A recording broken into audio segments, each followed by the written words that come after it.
Puji Tuhan, selamat malam Bapak, Ibu, Saudara yang dikasihi oleh Tuhan Yesus Kristus. Malam ini kita kembali ada ibadah doa. Sebelumnya kita akan angkat satu pujian. Sebelum kita naikkan doa kita malam hari ini, kita angkat itu pujian Aku Siap Tuhanku.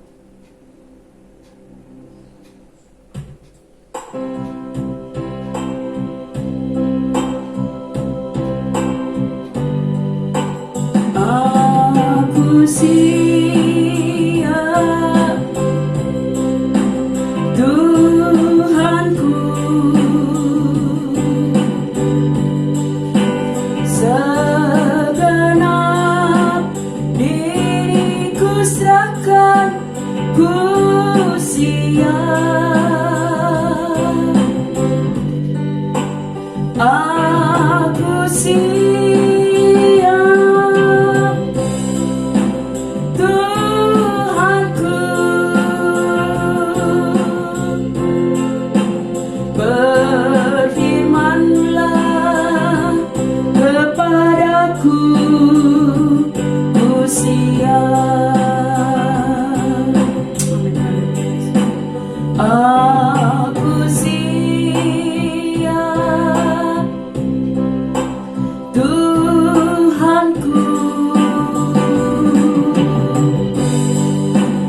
segenap diriku serahkan, ku siap.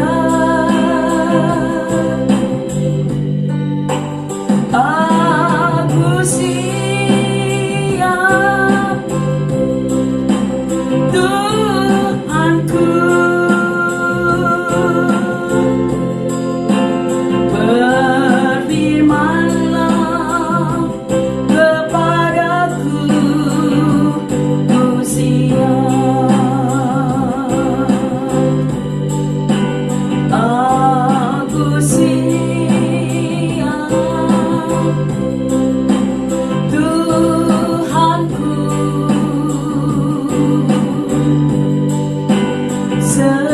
segenap diriku serahkan, ku siap. Aku siap Tuhanku, berfirmanlah kepadaku, ku siap. Berfirmanlah, berfirmanlah kepadaku, ku siap. Curahkanlah, curahkanlah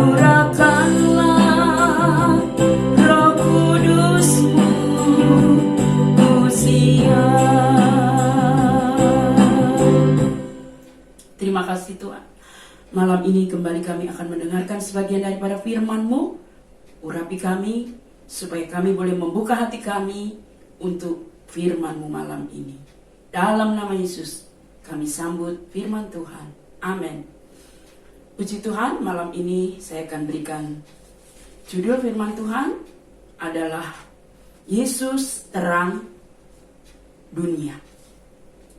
Saudara yang saya kasih di dalam Tuhan,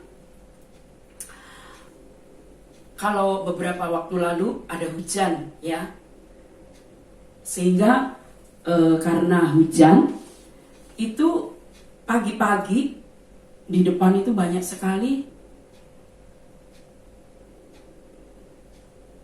bulu laron. Nehemia teriak, "Ma, banyak sekali laron," katanya. Lalu saya keluar langsung, oh iya, karena kami menyalakan pohon Natal. Nah, waktu pohon Natal itu dinyalakan, banyak lampu-lampu sehingga lebih terang dari biasanya. Dan rupanya laron itu mencari sumber cahaya. Sehingga ketika ada cahaya, dia datang. Saat ada lampu, entah itu neon, listrik, apapun itu, otomatis laron ini punya insting untuk mendekat, ya. Bahkan membawa teman-temannya berkerumun di tempat yang terang itu. Kalau laron saja tahu apa itu namanya terang, jangan sampai kita yang adalah anak terang. Kan Yesus menyatakan dirinya sebagai terang dunia. Kita anak-anak Tuhan Yesus.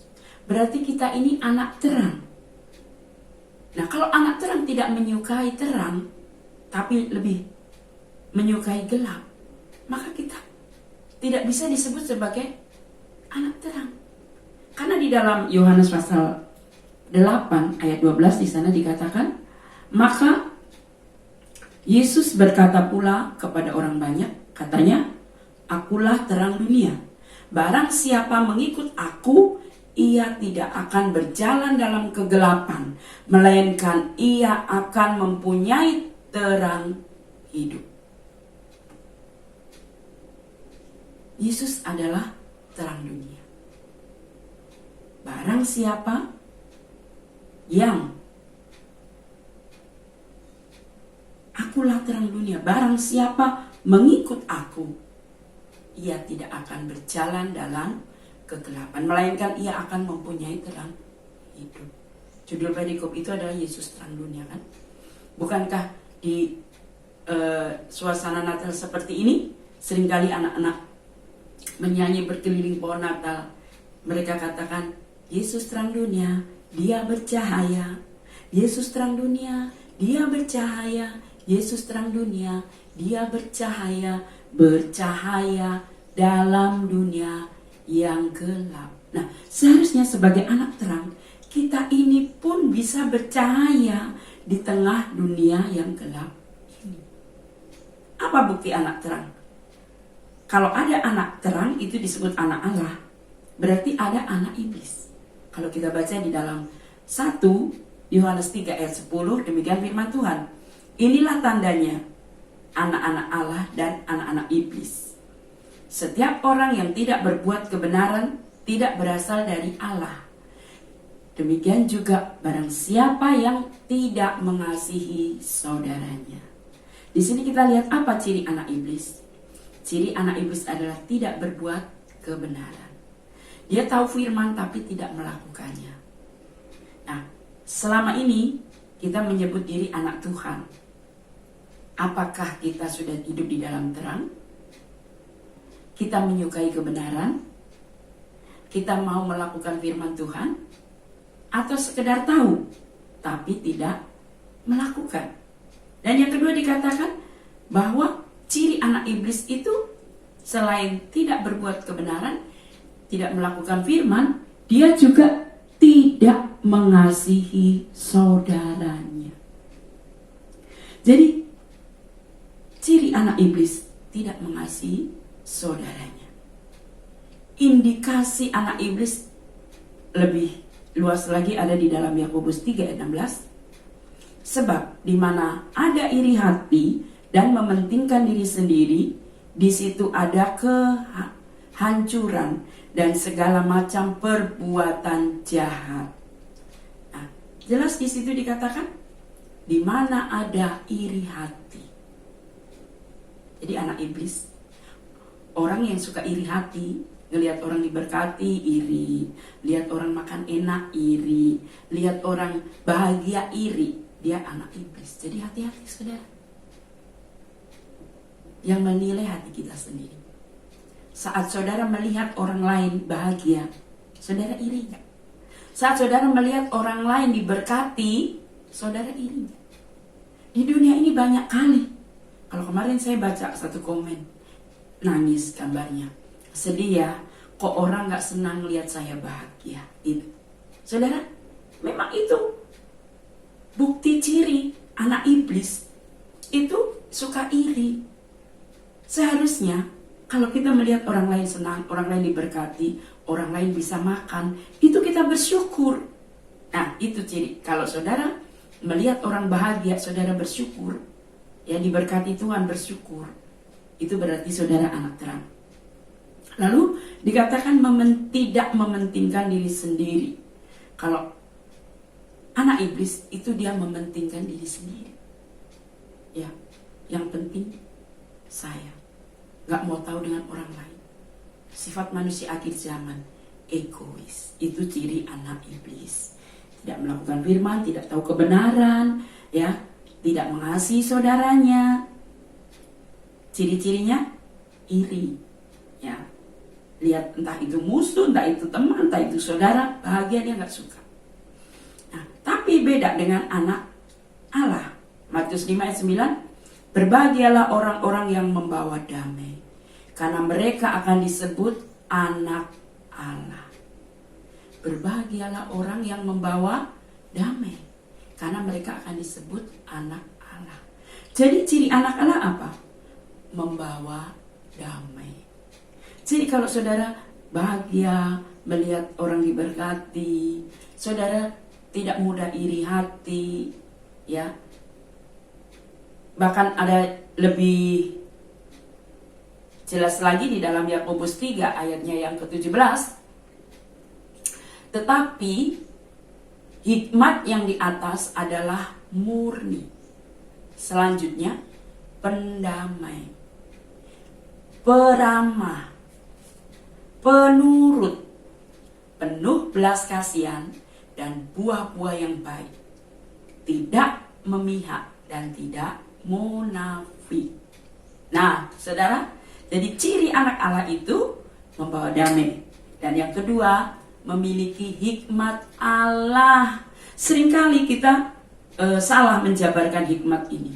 Contoh, kadang banyak orang tua memarahi anaknya, pakai hikmat dong. Jangan gak punya hikmat. Ya, juga kepada teman, kadang kita marah, pakai hikmat dong. Padahal apa? Mungkin contoh saja ya, saat saudara punya tamu, nyari, ada mama papa, terus mama papa ada di dalam, bilang pada anaknya, nak, bilang gitu tamu, mama papa gak ada. Terus anaknya datang, kata mama papa gak ada. Nah, ketahuan dong, berbohong. Lah tamunya pulang, iya karena tahu kan nggak mau terima tamu, dia marah. Pakai hikmat dong, masa pakai kata mama papa? Bilangnya papa nggak ada gitu. Nah itu namanya bukan hikmat, saudara. Jelas-jelas berdosa, menyuruh orang berbohong, munafik, ya. Sepertinya baik menolak tamu karena nggak ada, padahal ada. Nah, pernah nggak saudara berbuat seperti itu? Kalau saudara melakukan itu biasa-biasa saja, hati-hati, itu akan jadi kebiasaan. Itu bukan ciri anak Tuhan, ya. Itu bukan hikmat. Jadi jangan salah ya. Kalau kadang kita nggak pakai hikmat dong kalau melakukan segala sesuatu.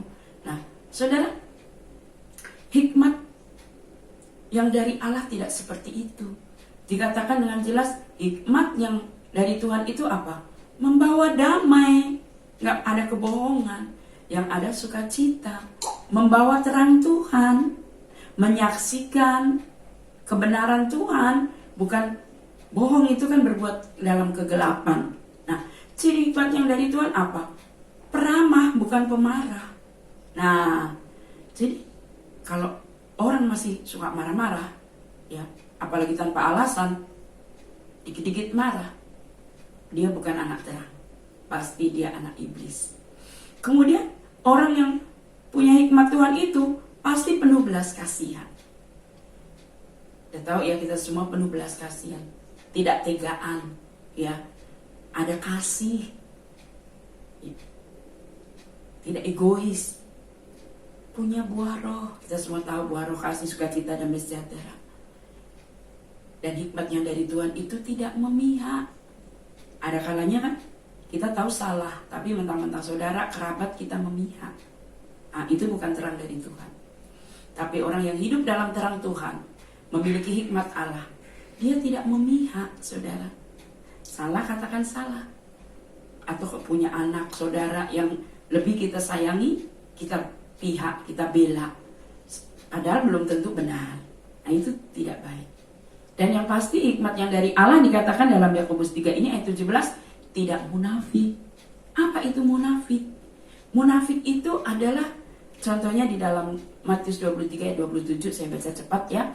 Celakalah kamu, hai ahli Taurat dan orang-orang Farisi. Hai kamu orang munafik, sebab sama seperti kuburan yang dilabur putih, yang sebelah luarnya memang bersih tampaknya, tetapi sebelah dalamnya penuh tulang belulang dan berbagai jenis kotoran. Jadi orang munafik adalah orang yang nampaknya baik, dari luar baik, tapi hatinya jahat. Ayat yang ke-28, demikian jugalah kamu, di sebelah luar kamu tampaknya benar di mata orang, tetapi di sebelah dalam kamu penuh kemunafikan dan kedurjanaan. Saudara, ciri anak terang tidak munafik. Tidak kelihatan manis di luar, tapi dalamnya busuk. Tidak seperti kuburan, luarnya putih, dalamnya penuh tulang belulang. Sementara dalam 1 Samuel 16 ayat 17, bagian terakhir banget itu dikatakan manusia melihat apa yang di depan mata. Tuhan melihat hati. Kita bisa menipu manusia, berbuat manis, dalamnya jahat. Tapi Tuhan tidak bisa ditipu. Tuhan melihat hati. Ketika Raja Nabi Samuel mau melantik Raja Israel, Daud nampak luarnya mungkin tidak seperti abang-abangnya yang penampilannya bagus. Tapi Tuhan melihat hati Daud. Demikian pula hari ini. Saudara, kita ada di mana? Kita ini anak iblis atau anak terang? Kalau anak iblis, tadi sudah saya katakan, firman Allah katakan, tidak berbuat kebenaran, tidak melakukan firman, tidak mengasihi saudaranya, suka iri. Iri melihat kebahagiaan orang lain. Tapi kalau ciri anak Tuhan, anak terang, dia membawa damai. Dia tidak munafik, dia penuh hikmat Tuhan, bukan hikmat manusia, karang-karangan manusia, tapi hikmat Tuhan yang tadi sudah saya kasih contoh. Nah, malam hari ini, saat kita datang kepada Tuhan, Tuhan melihat hati kita. Ia mengenal hati kita. Kalau kita datang dengan sungguh, Dia akan menganggap kita anak. Seorang anak yang datang kepada bapaknya, dia akan dikabulkan. Doanya akan didengar. Karena ada satu lagu yang dikatakan, kuduskan tempat ini untuk kami bisa berdoa. Kuduskan hati ini untuk bisa menyembah. Jadi untuk berdoa, menyembah kepada Tuhan, dibutuhkan hati yang kudus, hati yang tulus. Malam hari ini kalau kita memiliki hati yang tulus, Dia Allah yang mendengar doa kita. Puji Tuhan, demikian firman Tuhan. Biarlah di bulan Desember ini kita memiliki hati yang tulus, hati yang mau mendengar, hati yang mau mengasihi, hati yang mau berdamai, tidak munafik, sehingga doa-doa kita doa yang didengar Tuhan. Mari kita mau sama datang kepada Tuhan. Kita angkat satu pujian, ku rindu Kau Tuhan, ku rindu Kau.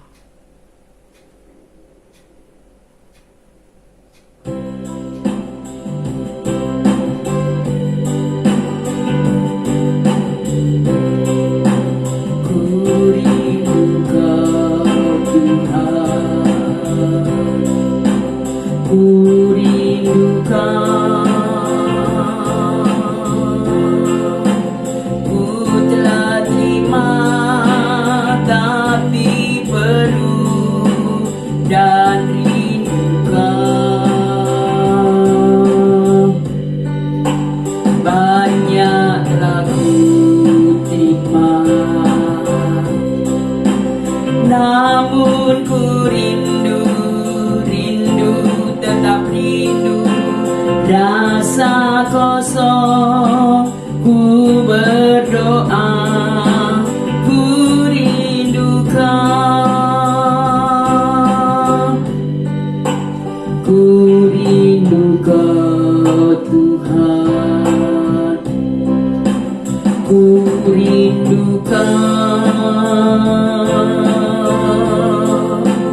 Ku telah terima, tapi perlu dan rindukan.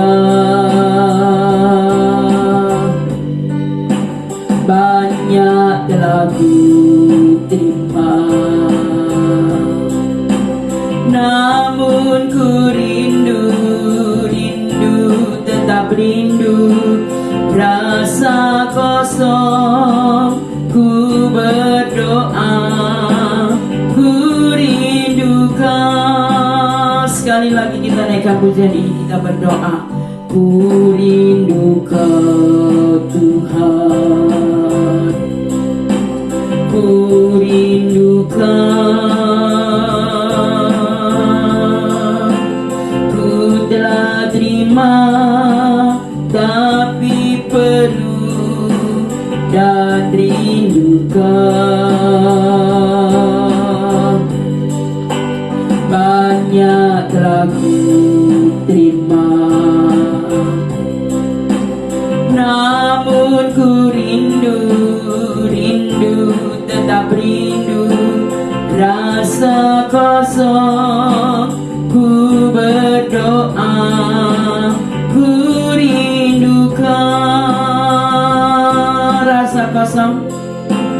Rasa kosong, ku berdoa, ku rindukan.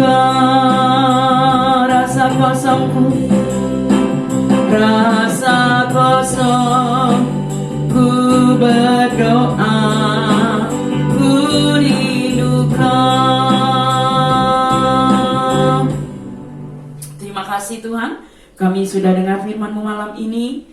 Biarlah kami boleh menjadi anak-anak terang dimanapun kami berada. Biarlah kami boleh membawa damai. Kami tidak munafik. Apa yang ada di mulut, apa yang ada di perlakuan dan tindakan kami sama dengan di hati kami, sehingga hati kami menyenangkan hati Tuhan. Doa kami berkenan kepada Tuhan. Tanamkan firman-Mu. Kami sudah berdoa dalam nama Tuhan Yesus Kristus. Amin.